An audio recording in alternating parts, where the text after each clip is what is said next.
দেখো আমি একটা কুল লঙ্কা বা ট্যাপারি লঙ্কা দানার গাছ বসিয়েছিলাম। দেখো গাছটা কত বড় হয়েছে আর লঙ্কা একদম ভরে গেছে। তোমরা কি বলো এই লঙ্কাগুলোকে? আমি ঠিক জানি না কুল লঙ্কা না ট্যাপারি লঙ্কা বলো। আমি তো ট্যাপারি লঙ্কাই বলি।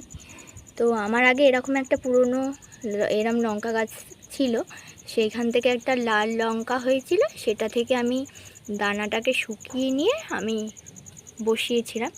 তো সেই ছোটো থেকে আস্তে আস্তে বড় হয়ে দেখো গাছটা কত বড় হয়েছে আর কত কুল লঙ্কা বা ট্যাপারি লঙ্কা হয়েছে। দেখো আমার তো এই লঙ্কাগুলো খুব ভাল লাগে, ওই জন্য আমি দানা শুকিয়ে এই গাছ বসিয়েছিলাম। তোমরা এই লঙ্কাগুলোকে কি বলো আমাকে একটু কমেন্ট করে জানিও। আজকের মতো টাটা, আবার নতুন কোনো ভিডিও নিয়ে খুব তাড়াতাড়ি আবার চলে আসবো।